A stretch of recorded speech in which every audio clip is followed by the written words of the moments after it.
kegiatan hari ini dengan membaca basmalah bersama-sama dan doa belajar.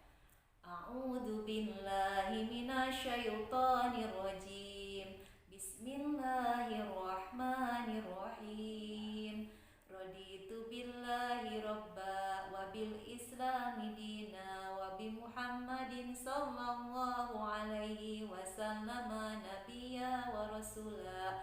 Rabbi israhli sadri wa yassirli amri wahlul 'uqdatam min lisani yafqahu qawli. Rabbi zidni ilma warzuqni fahma. Amin. Hafalan kelompok B, doa mohon kecerdasan. Sama-sama ya teman-teman. Bismillahirrahmanirrahim. Allahumma alhimni rusydi wa a'idni min syarri nafsi. Artinya, ya Allah, ilhamkanlah kepadaku kecerdasan dan lindungilah aku dari kejahatan nafsuku. Tanganku ada dua, yang kanan, yang kiri. Tanganku untuk memegang. Alhamdulillah, terima kasih Allah. Tanganku ada dua, yang kanan, yang kiri. Tanganku untuk salaman. Alhamdulillah, terima kasih Allah. Tanganku ada dua, yang kanan, yang kiri. Tanganku untuk berdoa. Alhamdulillah, terima kasih Allah. Kegiatan sentra ibadah pekan ini adalah mengenal hari besar agama Islam ya. Ada hari raya Idul Adha, ada hari raya Idul Fitri, ada Isra Mi'raj, terus 1 Muharram, Maulid Nabi. Nah, itu contoh macam-macam hari besar agama Islam. Nah, untuk pekan ini di sentra ibadah kita mau mengenal hari besar agama Islam, yaitu hari raya Idul Adha. Nah, teman-teman tahu nggak apa tuh Idul Adha ya? Wah, pasti teman-teman sudah bayangannya kalau Idul Adha itu ada yang namanya penyembelihan hewan kurban. Nah, makanya hari raya Idul Adha juga sering disebut hari raya kurban. Nah, untuk tahun ini teman-teman, nanti hari raya Idul Adhanya insya Allah jatuh pada tanggal 31 Juli tahun 2020 atau 10 Zulhijjah 1441 Hijriyah. Nah, teman-teman masih ingat binatang apa saja yang bisa buat berkurban? Wah, masih ingat ya teman-teman ya? Ada sapi, ada kambing, ada domba. Ada apa lagi ya teman-teman ya? Ada unta. Nah, itu hewan-hewan yang biasa untuk kurban ya teman-teman ya. Tapi kalau di negara kita, kalau unta belum bisa ya. Itu adanya di sana di Arab ya. Oke, teman-teman. Nah, kita mulai ya kisahnya tentang Nabi Ismail dan Nabi Ibrahim. Kecilnya ya. Oke, Nabi Ismail itu ayahnya bernama Nabi Ibrahim. Kemudian ibunya bernama Siti Hajar. Nah, ketika waktu kecil, Ismail kecil itu dan ibunya itu teman-teman sama ayahnya ditinggalkan di padang pasir yang tandus. Ketika itu bagaimana ibunya Siti Hajar berlari-lari kecil dari Safa ke Marwah. Nah, yang sekarang menjadi praktek sa'i untuk ibadah haji, mencari air untuk anaknya Ismail. Nah, sampai menemukan dan kemudian menjadikan air yang keluar dari kakinya Nabi Ismail saat menendang-dendang itu menjadi air Zam-Zam. Nah, itu ketika Ismail masih bayi. Nah, selanjutnya, beranjak besar, akhirnya Nabi Ismail sudah sekitar berusia 10 tahun. Ayahnya atau Nabi Ibrahim kembali lagi ke padang Arafah tersebut untuk menemui Ismail dan ibunya Siti Hajar. Waktu itu Nabi Ibrahim sangat rindu sekali kepada anaknya dan ingin bertemu, ingin melihat bagaimana pertumbuhan anak yang ditinggalkannya. Nah, dalam perjalanan untuk sampai ke padang Arafah itu, nah Nabi Ibrahim beristirahat. Nah, sebelum sampai di Arafah, nah Nabi Ibrahim bermimpi, teman-teman. Mimpinya itu beliau disuruh untuk menyembelih putranya, yaitu Ismail.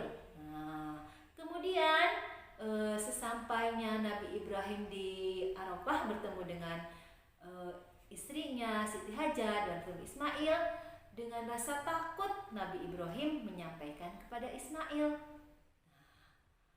"Wahai anakku, semalam ayah bermimpi. Dalam mimpi itu ayah disuruh untuk menyembelih kamu." Bagaimana kira-kira ya perasaan Ismail ketika mendengar ayahnya berkata seperti itu? Wah, teman-teman, kalau kira-kira teman-teman sama ayah dibilangin seperti itu, apa kira-kira reaksinya ya teman-teman? Marah, sedih, takut, atau bagaimana ya? Nah, ternyata teman-teman, Ismail ketika mendengar ayahnya berkata seperti itu, bukannya takut, bukannya sedih, ataupun marah sama ayahnya.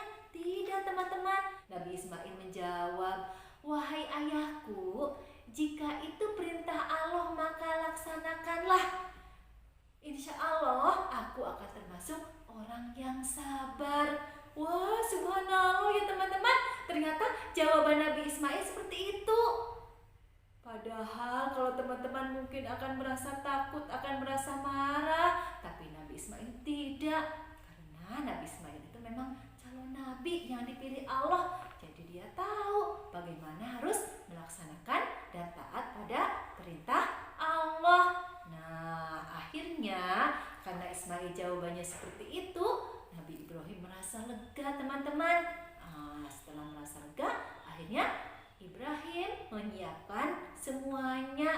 Dan setelah semuanya siap, beliau dan Ismail pergi ke sebuah bukit. Nah, untuk melaksanakan bagaimana penyembelihannya. Nah, akhirnya berjalanlah Nabi Ibrahim dan Nabi Ismail ke bukit itu. Nah, dalam perjalanan ternyata iblis atau setan itu mengganggu Nabi Ibrahim. Dibisikinnya Nabi Ibrahim dari belakang, "Wahai Ibrahim, apakah kamu tega membunuh anak kamu yang baru bertemu setelah sekian lama?"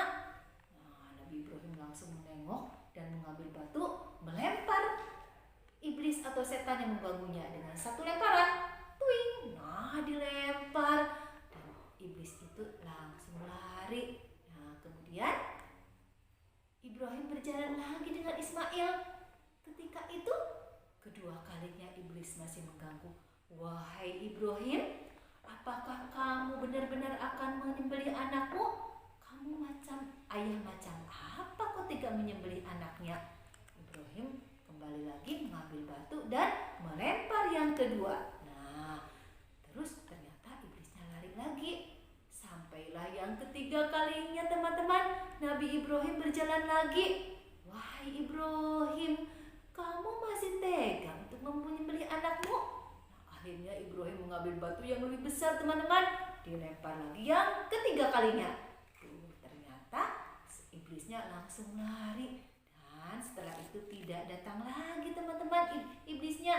Nah, ketika lemparan yang 1, 2, 3 itu, teman-teman ingat kalau besok kita manasik haji seperti tahun-tahun sebelumnya. Nah, kita waktu itu peristiwanya disebut peristiwa melempar jumroh. Ada wusto, akobah, dan ula ya. Ada 3 lemparan, teman-teman, seperti tadi Nabi Ibrahim melempar iblis. Nah, oke.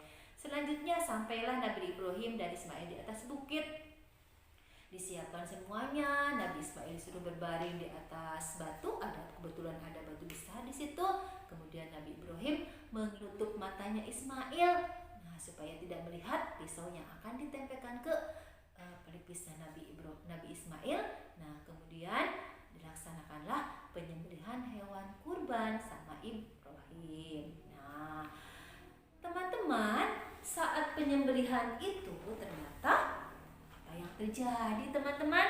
Nabi Ibrahim sudah siap, Ismail sudah di atas batu terletak, kemudian si pisaunya sudah terhunus tajam, kemudian ditempelkan ke lehernya Ibrahim. Kemudian apa yang terjadi teman-teman? Ketika Ibrahim berkata Bismillahirrahmanirrahim, Allahu Akbar, menembakkan pisaunya ke lehernya Ismail, dalam waktu yang tidak bisa dilihat disebutkan ternyata di situ Allah sudah ketika Nabi Ibrahim membuka matanya melihat subhanallah, ternyata yang di atas batu itu bukan Ismail lagi, tapi Allah sudah mengganti dengan hewan kurban, yaitu gibas kalau di sana disebutnya ya teman-teman, atau domba yang besar. Masya Allah ya, ternyata Allah mengganti apa yang dikurbankan Nabi Ibrahim Ismail anaknya dengan seekor gibas atau seekor domba. Itu tadi ya, Masya Allah, Allah memang maha kuasa. Tuh tadi Nabi Ibrahim dengan tulus akan mengorbankan anaknya, Ismail juga dengan ketaatannya dia bersedia untuk disembelih, tapi Allahu Akbar, Allah maha besar, ternyata Allah sudah menggantikannya dengan hewan kurban. Nah, makanya teman-teman, sekarang penyembelihan hewan kurban itu sudah dilaksanakan dengan hewan kurban yang memang sudah ditetapkan ya, sapi, kambing atau domba, juga unta. Jadi dari peristiwa penyembelihan hewan kurban itu bisa diambil hikmah teman-teman. Jika kita patuh atau taat pada perintah Allah dan Ismail taat atau patuh pada perintah orang tua, ternyata Allah Subhanahu wa taala pasti akan menganugerahkan rahmat dan hidayah ya, untuk menjadikan kita penghuni surga teman-teman. Kalau kita ikhlas, taat, patuh, nah Allah akan menggantikannya dengan sesuatu yang lebih baik. Insya Allah kita akan mendapatkan pahala surga. Amin ya robbal alamin. Teman-teman, untuk kelompok B kegiatannya selain tadi mengenal kisah Idul Adha, selanjutnya akan mengenal kosakata bahasa Arab, yaitu Baqaratun. Baqaratun, hurufnya apa saja teman-teman? Nih, ada huruf ba, ada huruf qaf, ada huruf ro, ada huruf ta marbutoh. Ulangi lagi ya teman-teman ya. Ba, qaf, ro, ta marbutoh. Nah, kalau dikasih tanda baca bisa dibaca baqaratun. Baqaratun artinya sapi. Nah, masih berkaitan dengan tadi, binatang untuk kurban. Kertas bekas kalender ya, nanti teman-teman di rumah bisa menggunakan ini untuk menulisnya dulu. Nanti teman-teman untuk kelas B insya Allah sudah bisa ya, tidak usah dibantu ayah ibu, sudah bisa menulis sendiri. Atau memang kalau belum bisa boleh deh, nggak apa-apa. Oke, kita tulis dulu hurufnya. Kita buat huruf ba, kemudian huruf qaf ya, selanjutnya huruf ro. Nah, yang terakhir kita buat huruf ta marbutoh.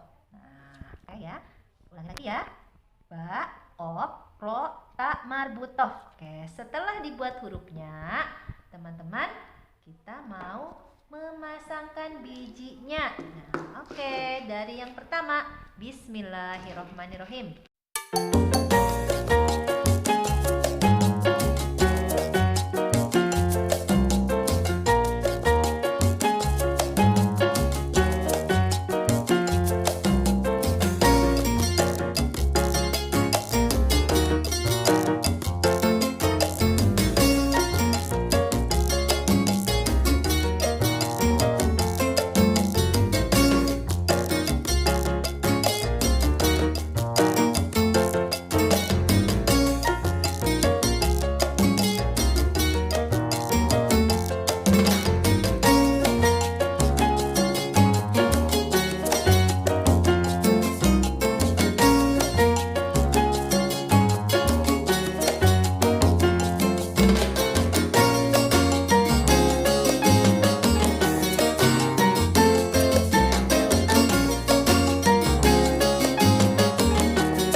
teman-teman. Kita ulangi lah, dibaca ya hurufnya ya.